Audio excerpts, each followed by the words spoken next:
Big Brother, mainstream media, government cover-ups. You want answers? Well, so does he. He's Alex Jones on the GCN Radio Network. And now, live from Austin, Texas, Alex Jones. Jack McLamb, founder of Police and Military Against the New World Order, now around for almost 30 years. Your organization, most decorated police officer in Phoenix, Arizona history, Cop of the Year twice, until you found out about government drug dealing and violations of the Bill of Rights and the rest of it and went public. How do these police, more and more, we know all officers and all departments aren't like this, but more and more it's happening. You know, Dallas police throwing bags of chalk in nice cars and taking them, saying it's cocaine. I know they're criminals, but how do they just frame innocent people over and over and over again? This is just amazing. Well, brother, they're being trained that way. I was a academy instructor for 5 years, and I saw this coming in that not only were they separating the police officers psychologically from the public by telling them that if you ever need help, a citizen will never help you. You can only trust other officers. But they were psychologically training them in the end justifies the means political philosophy. In other words, you can do anything at all, even criminal, as long as it promotes the end that you're after. And so I saw that before I was injured in the line of duty and had to take a medical retirement.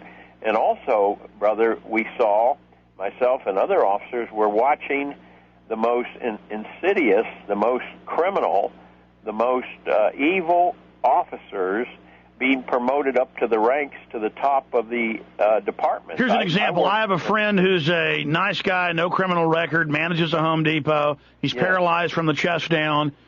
And I had friends that went to the court case and saw the squad car video. He walks up and he says, "What are these?" And he says, "They're my hand controls." And the guy, looks like he's in good shape. And the cop says, "Get out of the car." And he said, "Okay, I got to get my wheelchair out of the back. My wife has to get it." And he said, "I said, get out." And he literally grabs him. The guy's got huge arms, huge neck, seething with we all know what. Yeah. He drags him out, slams him, beats him, breaks things, and then he got promoted to commander. That's right. After. That's right, brother. The criminals at the very top of our government want criminal judges, and so if you're a prosecutor and prove that you're willing to shoot your mother for a nickel and take bets on which way she'll fall, do anything criminal, you get promoted up to the judgeships.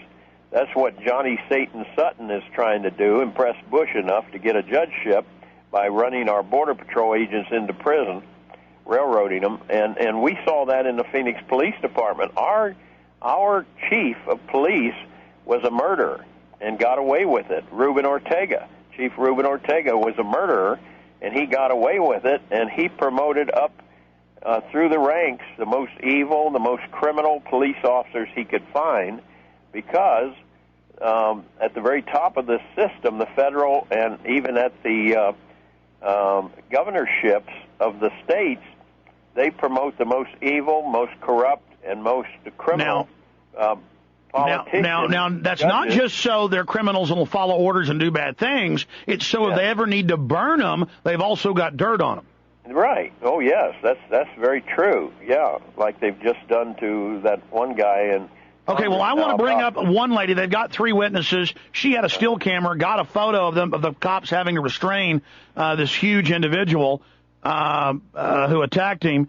I want to bring up Diane Libson, who is one of the witnesses to what happened. Diane, in a nutshell, tell Officer Jack McLamb what you witnessed and then now what the media is saying. Okay, there was a small knot of people waiting for Barbara and Jenna Bush to come out of the 92nd Street Y. It was on a side entrance. Gary was exercising his right of free speech. He was talking to the crowd, and the crowd was rather hostile to him. But the most hostile was this man, I guess, in the blue jacket, who made threatening gestures at Gary, at one point even cocking his fist at Gary, and he had this sick little smile on his face, like he wanted violence. So then Barbara and Jenna Bush got into their car. As they're walking into the waiting van, Gary mentioned something about 9/11 to him. Of course, he had to shout because they were, we couldn't get that close to them. Okay, now it's all over, and everybody's kind of like walking away up the street. And I noticed that this man, instead of walking straight up the street, he's veering into the building where Gary is. Next thing I know, this man is shouting that Gary has touched his daughter, and he's pummeling Gary. He's pummeling Gary, he got in a lot of blows, and I did not see Gary be able to defend himself at all. He had Gary in a corner, like a doorway, so that Gary was kind of pinned in there. And, I don't think Gary would have even had a chance to, have the momentum to even be able to defend himself. This man's wife is saying to her husband, stop, stop, stop. So, of course, that totally contradicts the story that she later told. Finally, the cops came, within a pretty short period of time, the cops came. I noticed that the young lady in the wheelchair was hysterically crying. The cops, they take Gary, they handcuff Gary.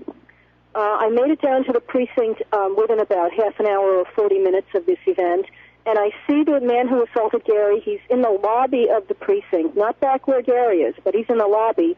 The police are taking photos of him. He looked unharmed to me. I did not see any mark on him. The police are taking several photos of him. It felt like they were kind of sympathetic to him. That was just a subjective impression. And then this guy was free to go. I waited 2.5 hours. First I came in and I said I wanted to make a statement. They told me to wait. 2.5 hours later, they told me I couldn't make a statement. That's pretty much it. Yeah.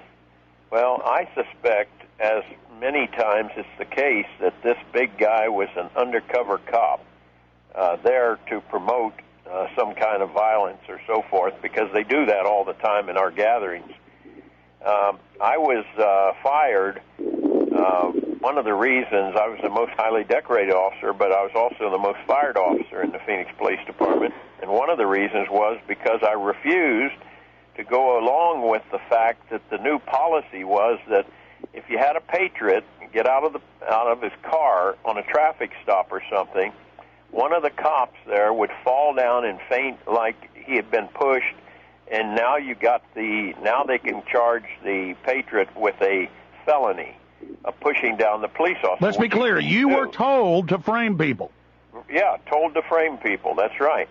And things like you'd have a gun in your car out in plain sight, and when they pull you over, if they didn't like you, if you're one of these patriots, Christian patriots or something, they would say to themselves, and I was there, okay, we're going to say his jacket was under his gun and get him for a felony of carrying this gun concealed.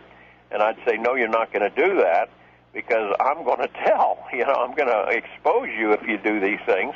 And, of course, that led to one of my firings.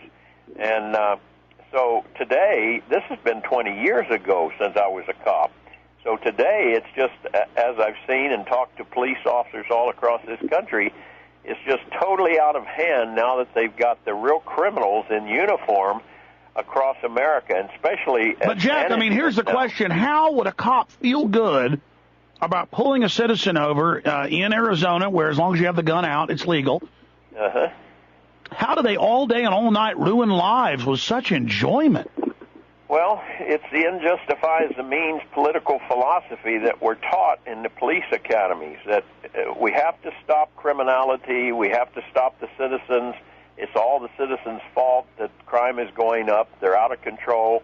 We're here to control them. Our job is to control them, and sometimes we're going to be asked to do things you won't like to do, Jack, you won't want to do, but you have to do it, even if it's criminal, to stop this kind of corrosion of our system. Now, I've got Gary here with us. What advice do you have Gary in this process? Obviously, get the CCTV cameras.